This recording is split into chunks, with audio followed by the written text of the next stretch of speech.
સર્વ વૈષ્ણવોને જય શ્રી કૃષ્ણ.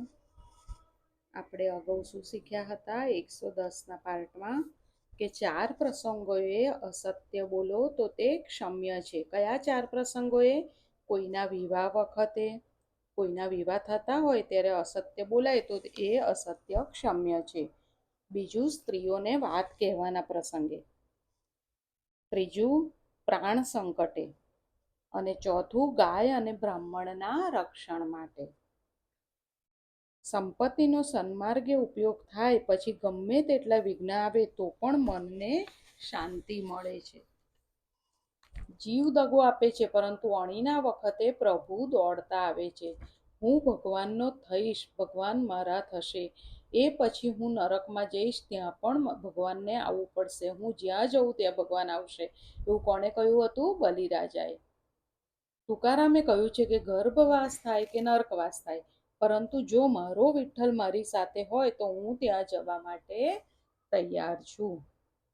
અનેકમાં એક ભગવાન રહેલા છે તે દ્રષ્ટિથી જુઓ. આ જ સમભાવ છે. સમભાવ રાખવું બહુ અગત્યનું છે. આંખ બગડે એનું નામ બગડે, નામ બગડે એનું જીવન બગડે. રાવણની આંખ બગડેલી તો અત્યાર સુધી એનું નામ બગડેલું છે ને. સર્વમાં સમતા રાખવી એને જ યોગ કહેવામાં આવે છે. બીજું આપણે શીખ્યા હતા કે દેવમાં ભેદ દ્રષ્ટિ રાખવી નહીં. જ્યાં સુધી અનન્ય ભક્તિ સિદ્ધ થઈ નથી ત્યાં સુધી અન્ય દેવોમાં પોતાના ઈષ્ટ દેવનો અંશ માનીને વંદન કરવાના અને ઈષ્ટદેવના ચરણમાં અનન્ય ભક્તિ રાખવી. હવે આગળ જોઈશું. સચ્ચિદાનંદ રૂપાય વિશ્વોત્પત્યાદિહેતવે તાપત્રય વિનાશાય શ્રી કૃષ્ણાય વયમ નમઃ. જે જગતની ઉત્પત્તિ, સ્થિતિ અને વિનાશનો હેતુ છે તથા જે ત્રણેય પ્રકારના તાપોના નાશ કરવા વાળા છે એવા સચ્ચિદાનંદ સ્વરૂપ ભગવાન શ્રી કૃષ્ણને અમે વંદન કરીએ છીએ. આપણે અગાઉ વામનજીની કથા જોતા હતા ને, તો વામનજી કહે છે બલિરાજાને કે તારા રાજ્યમાં મારા 2 પગ સમય આવે, આ ત્રીજો પગ ક્યાં મૂકું તે મને બતાવ. બલિરાજા તો વિરાટ રૂપ જોઈને ગભરાયા હતા. તે સમયે વિંધ્યાવલીએ કહ્યું છે. વિંધ્યાવલી કોણ છે? બલિરાજાની પત્ની છે. વિંધ્યાવલીએ કહ્યું છે, વિંધ્યાવલીએ સત્વગુણ છે. આ સર્વ તમારી ક્રિયાભૂમિ છે. આ શરીર ઉપર પણ જીવન સત્તા નથી, હક નથી. તો સંપત્તિ સંતતિ ઉપર હક કેવી રીતે હોય? શરીર પણ માટીમાંથી બનેલું છે. શરીર પણ મારું નહીં તો સંપત્તિ મારી ક્યાંથી હોય? જીવ સમજે છે કે આ શરીર સંપત્તિ વગેરે મારું છે. ગીતાજીનો આરંભ ધર્મ શબ્દથી કર્યો છે. ધર્મ ક્ષેત્રે માં પહેલો શબ્દ છે ધર્મ. ગીતાજીની સમાપ્તિ મમ શબ્દથી કરેલી છે. છેલ્લો શબ્દ છે મમ. 2 વચ્ચે મધ્યમાં ગીતા છે. મમ એટલે મારું શું? મમ ધર્મ, ધર્મ એ જ મારું. ધર્મ એટલે સત્કર્મ. મારા હાથે જેટલું સત્કર્મ કરું એટલું મારું. એકલું સત્કર્મ તારું છે. આ શરીર પણ તારું નથી. જીવની સાથે તેના હાથે જેટલું સત્કર્મ કર્યું હોય તેટલું જ સાથે આવે છે. જેટલું સત્કર્મ કરો તેટલું જ તમારું છે. જીવની સાથે ખાલી સત્કર્મ જ સાથે આવે છે. ધૃતરાષ્ટ્રે કહ્યું છે મામકાહા એટલે મારા પુત્રો, એટલે ભગવાને એના બધાને માર્યા. ધૃતરાષ્ટ્ર બોલ્યો છે મામકાહા પાંડવા. અને અર્જુને ભગવાનને કહ્યું છે શિષ્યસ્તેહમ શાધી માત્વા પ્રપન્નમ, એટલે હું તારો છું, તમારા શરણે આવ્યો છું. તો તેને ભગવાને અપનાવવો પડ્યો, તેનો રથ હાંકવો પડ્યો. મનુષ્યને સમજ નથી કે મારું શું છે, એટલે જગતમાં મારામારી થાય છે. મારું શું છે એ મનુષ્ય સમજે તો તેના ઘરમાં મારામારી થાય નહીં. દ્રવ્ય સિવાય બીજું સુખ છે કે નહીં તે મનુષ્ય જાણતો નથી. આત્માનંદ જેવી કોઈ વસ્તુ છે કે નહીં તે મનુષ્ય જાણતો નથી. તારા હાથે જેટલું સત્કર્મ કરે એટલું તારું. આ જીવ કશાનો માલિક નથી, માલિક પ્રભુ છે. જીવ તો માત્ર મુનિમ છે. આ શરીર ઉપર પણ જીવની સત્તા નથી. તો બીજા પદાર્થો ઉપર તો સત્તા કેવી રીતે હોય? યમરાજાનો હુકમ થાય એટલે આ શરીર પણ છોડવું પડે છે. દુનિયાના કાયદા ત્યાં કામમાં આવતા નથી. ત્યારે હું ઘણા વખતથી આમાં રહું છું. તેમ કહેશો તે નહીં ચાલે. આ શરીર પણ તારું નથી. તન અને મનના માલિક પરમાત્મા છે, તે ભૂલશો નહીં. કોઈ પણ વસ્તુ ઉપર જીવનો અધિકાર નથી. માલિક ભગવાન છે, છતાં જીવ કહે છે કે મારું મારું મારું કહે તે ભગવાન તેને મારે છે. જે કહે કે આ મારું મારું એને ભગવાન મારે છે. તારું કહે એને ભગવાન તારે છે. તારું એટલે કહે તારું, તારું કહે કહેનારને ભગવાન તારે છે. વિંધ્યાવલી કહે છે, નાથ, આ તમારી લીલા છે. નાથ, તમને કોઈ દાન આપી શકે નહીં. મારા પતિ અભિમાનથી બોલ્યા છે અને દાન આપ્યું છે. તમને કોઈ દાન આપી શકે નહીં. આપ સર્વસ્વના માલિક છો. વૈષ્ણવ સંપ્રદાયમાં તેથી જ તો દાનને બદલે ભેટ કહે છે. એટલે ઈશ્વરનું જ ઈશ્વરને અર્પણ કરવાનું છે. દાન કોને કહેવાય? આપણું હોય ને આપણે આપીએ એને દાન કહેવાય. પણ આપણે ભેટ કરવાનું છે ઈશ્વરને, કે ઈશ્વરનું જ છે ને આપણે ઈશ્વરને અર્પણ કરીએ છીએ. એટલે એને શું કહેવાય? ભેટ કહેવાય. નાથ, મારા પતિદેવની બોલવામાં ભૂલ થઈ ગઈ છે. બલિમાં હજુ સૂક્ષ્મ અભિમાન રહી ગયું છે કે મેં બધું આપ્યું. તે દૂર કરવા વિંધ્યાવલી પોતાના પતિદેવને કહે છે, ઠાકોરજીને પ્રણામ કરો. હવે વિંધ્યાવલી પોતાના પતિ બલિરાજાને કહે છે કે તમે ઠાકોરજીને પ્રણામ કરો. ભગવાનને કોણ આપી શકે? તેનું જ આપેલું તેને આપવાનું છે. આ શરીર હજી બાકી છે. આ શરીર માટીમાંથી બનેલું છે. ભગવાનને કહો કે ત્રીજો પગ મારા માથે પધરાવો. મસ્તક બુદ્ધિ પ્રધાન છે. બુદ્ધિમાં કામ રહેલો છે. ભગવાનનો ચરણ માથે આવે તો બુદ્ધિગત કામનો નાશ થાય છે. તન, ધન અને મન ભગવાનને અર્પણ કરે તેના માથે ભગવાન ચરણ પધરાવે છે. મસ્તકમાં સૂક્ષ્મ રીતે કામ રહેલો છે. પરમાત્માના ચરણ અથવા હાથ આ મસ્તક ઉપર આવે તો સૂક્ષ્મ કામનો નાશ થાય. એટલે ગોપીઓ બોલી છે. ગોપીઓ પણ ગોપી ગીતમાં એ જ ભાવના કરે છે કે અમારા મસ્તક ઉપર આપનો ચરણ કમળ પધરાવો. ગોપી કોણ? એક એક ઇન્દ્રિયથી ભગવત રસનું પાન કરે એ ગોપી. ગોપી કોને કહેવાય? એક એક ઇન્દ્રિયથી ભગવત રસનું પાન કરે એ ગોપી છે. ભગવાનને પ્રાર્થના કરો, તારા ચરણ મારા મસ્તક ઉપર પધરાવો. બલિરાજા બોલ્યા છે, મારા મસ્તક ઉપર આપનો ત્રીજો ચરણ પધરાવો. મસ્તકમાં બુદ્ધિ અને બુદ્ધિમાં કામ સૂક્ષ્મ રીતે રહેલા હોય છે. તેથી તેના નાશ માટે બલિએ મસ્તક ઉપર ચરણ પધરાવા કહ્યું. તેથી સકામ બુદ્ધિ નષ્ટ થાય છે. જીવ અને ઈશ્વરના મિલનમાં વિઘ્ન કરનાર કામ છે. જીવ અને ઈશ્વરના મિલનમાં વિઘ્ન કરનાર કામ છે. મને બોલતા આવડ્યું નહીં, ક્ષમા કરો. મારું કાંઈ નથી, તમારું જ તમને અર્પણ કરું છું. નાથ, અપરાધની ક્ષમા કરો. આપ ખરેખર અમે અસુરના પરોક્ષ ગુરુ છો. એ બધું બલિરાજા પ્રભુને કહે છે કે આપ ખરેખર અમારા અસુરોના પરોક્ષ ગુરુ છો. કેમ કે અનેક માધાંધ થયેલા અમોને મોટાઈથી પાડીને અમારી આંખો તમે ખોલી છે. એવામાં બલિરાજાના પિતામહ પ્રહલાદજી ત્યાં આવી પહોંચ્યા. પ્રહલાદજી ભગવાનને કહે છે કે મારા પૌત્ર આ બલિને આપે ઇન્દ્રપદ આપેલું અને તે પાછું લઈ લીધું અને તેને લક્ષ્મીજીથી ભ્રષ્ટ કર્યો છે, તો આપે એના ઉપર મહાન અનુગ્રહ કર્યો છે એમ હું માનું છું. એવું કોણે કીધું? પ્રહલાદજીએ.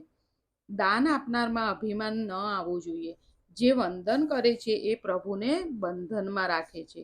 શરીર અર્પણ કર એટલે તારું અહંકાર, હું પણ અભિમાન અર્પણ કરવાનું. દાન આપનારો દીન બને તો તે દાન સફળ થાય. જ્યારે બલિરાજામાં દૈન્ય આવ્યું ત્યારે પરમાત્માનું દૈન્ય આવ્યું. જ્યારે બલિરાજામાં દૈન્ય આવ્યું ત્યારે પરમાત્માનું હૃદય પીગળ્યું.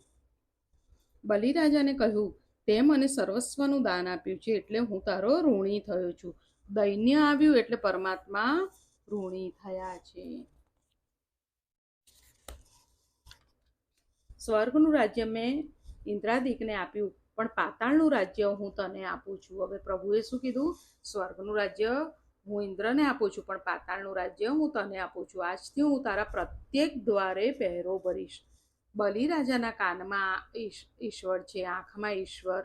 બલિરાજા કહે છે કે સ્વર્ગના રાજ્ય કરતાં સુતળ પાતાળનું રાજ્ય સારું છે.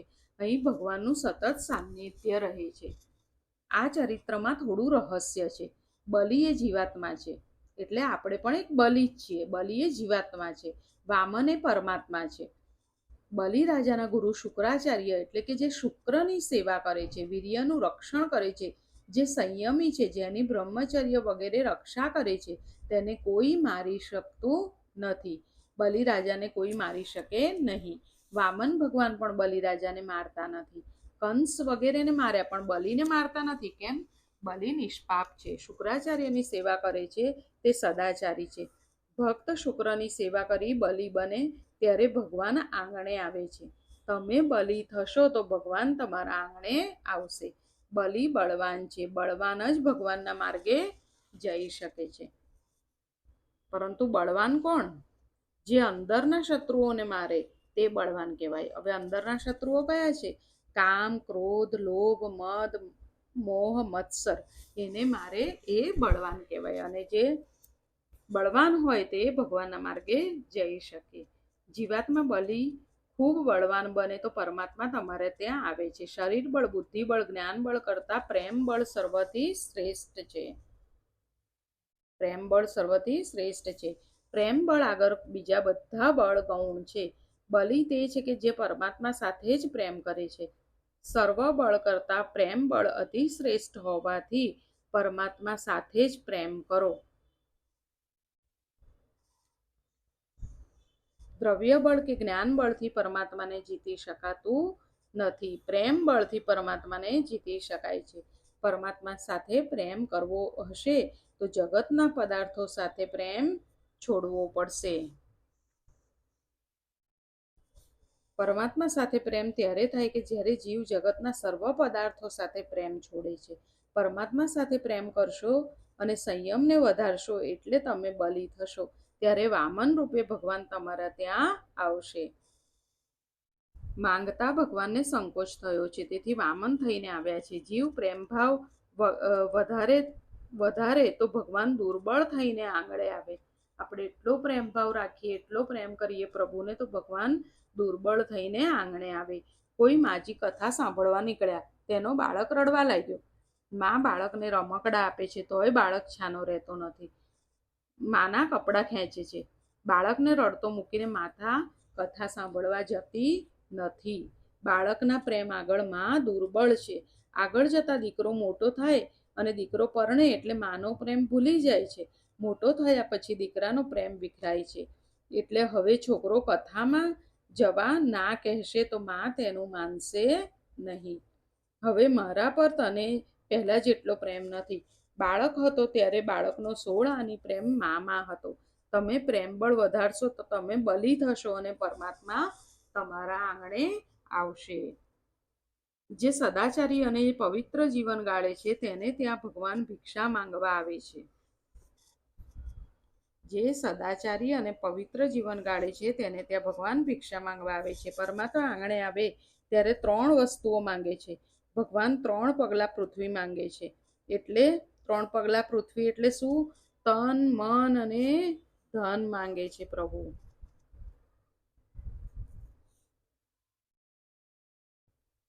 એ 3 ભગવાનને આપવા જોઈએ. એટલે શું કરવું જોઈએ? તનથી સેવા કરવાની, તો શરીરનું અભિમાન ઓછું થાય. તન સેવાથી અહંકાર ઓછો થાય છે. ધનની સેવા કરશો તો ધન ઉપરની મમતા ઓછી થાય છે. પૈસા ઉપરનો મોહ નષ્ટ થાય છે. મનથી સેવા કરવાથી થાકનો અનુભવ થતો નથી. તન, મન અને ધન ભગવાનને આપે ત્યારે જ રાસલીલામાં સ્થાન મળે છે. જીવ બ્રહ્મનું મિલન થાય માટે એ ત્રણેયથી ઈશ્વરની સેવા કરો. સર્વ વસ્તુઓ ભગવાનની છે અને ભગવાનને સમર્પણ કરવાની છે. તેનું જ આપેલું તેને આપવાનું છે. તન, મન, ધન બલિ જેમ ભગવાનને અર્પણ કરે તેના દ્વારપાળ ભગવાન બને. જે ઠાકોરજીની તન મન ધનથી સેવા કરે તેના દ્વારે ઠાકોરજી પહેરો ભરે છે. ઈશ્વરને તન મન અને ધન અર્પણ કરે છે તેના શરીરની પ્રત્યેક ઇન્દ્રિયના દ્વારે ભગવાન નારાયણ બિરાજે છે ને તેનું રક્ષણ કરે છે. આ ઇન્દ્રિયો તે શરીરનું એક એક દ્વાર છે. આ એક એક ઇન્દ્રિય ઉપર રામને રાખો તો કામ તેમાં આવી શકશે નહીં.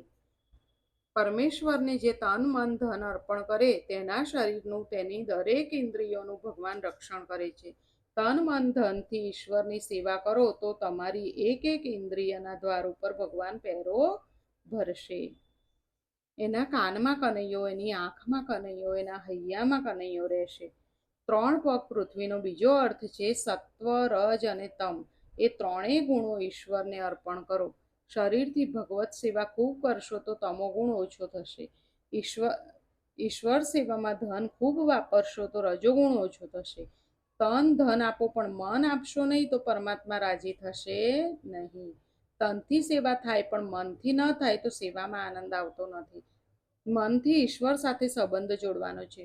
મનુષ્ય સર્વસ્વ ઈશ્વરને આપતો નથી. મનુષ્ય થોડું રાખીને પછી પરમાત્માને આપે છે, એટલે પરમાત્મા પ્રસન્ન થતા નથી. સત્વગુણનો નાશ કરવા માટે મનને પણ શ્રી કૃષ્ણને અર્પણ કરવાનું છે. મનને પરમાત્માની સેવામાં પરોવી રાખવાનું છે. મન વિષયોમાં અને તન ઠાકોરજી પાસે ચાલશે નહીં. સેવામાં આંસુ આવે તો માનજો કે ઠાકોરજીએ કૃપા કરી છે. સેવા કરતા થાક ઉતરે, ઈશ્વર સાથે સંબંધ થાય તો થાક ઉતરે. જ્ઞાની ઈશ્વર સાથે મનથી સંબંધ જોડે છે, શરીરથી નહીં. સમર્પણ કરનારો પોતાનું પણ સમર્પણ કરે. દાન આપ્યા પછી બલિરાજા ભગવાનને નમતા નથી, એટલે ભગવાનને ગમતું નથી. બલિરાજાને સૂક્ષ્મ અભિમાન છે.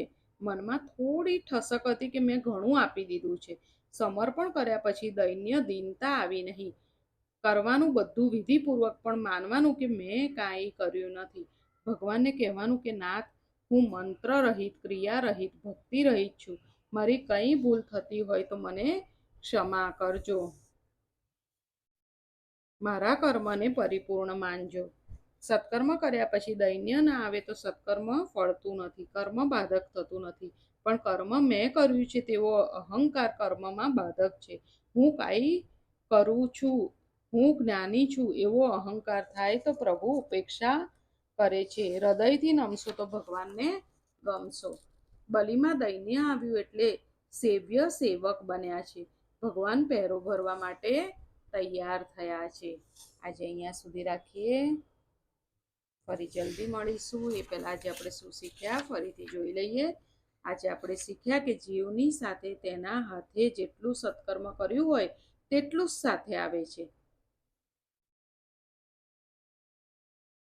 જે મારું મારું કરે તો ભગવાન એને મારે છે, અને જે ભગવાનને કહે કે આ તો તારું છે, તારું તારું કરનારને ભગવાન તારે છે. વૈષ્ણવ સંપ્રદાયમાં દાનને બદલે ભેટ કહેવામાં આવે છે, કારણ કે પ્રભુનું છે ને પ્રભુને આપીએ છીએ એટલે એને ભેટ કહેવાય. એક એક ઇન્દ્રિયથી ભગવત રસનું જે પાન કરે તેને ગોપી કહેવાય. જે વંદન કરે છે પ્રભુને બંધનમાં રાખે છે. જે અંદરના શત્રુઓને મારે તે કામ, ક્રોધ, લોભ, મદ, મોહ, મત્સરને મારે તે જ બળવાન છે. પ્રેમ બળ સર્વથી શ્રેષ્ઠ છે. સર્વ બળ કરતા પ્રેમ બળ અતિ શ્રેષ્ઠ હોવાથી પરમાત્મા સાથે ખૂબ પ્રેમ કરવો પડશે. જે ઠાકોરજીની તન મન ધનથી સેવા કરે તેના દ્વારે ભગવાન પહેરો ભરે છે. અને ભગવાનને શું કહેવાનું કે નાથ, હું મંત્ર રહિત, ક્રિયા રહિત, ભક્તિ રહિત છું. મારી કાંઈ ભૂલ થતી હોય તો ક્ષમા કરજો અને મારા કર્મને પરિપૂર્ણ માનજો. આજે અહીંયા સુધી રાખીએ. ફરી જલ્દી મળીએ. સર્વને જય શ્રી કૃષ્ણ.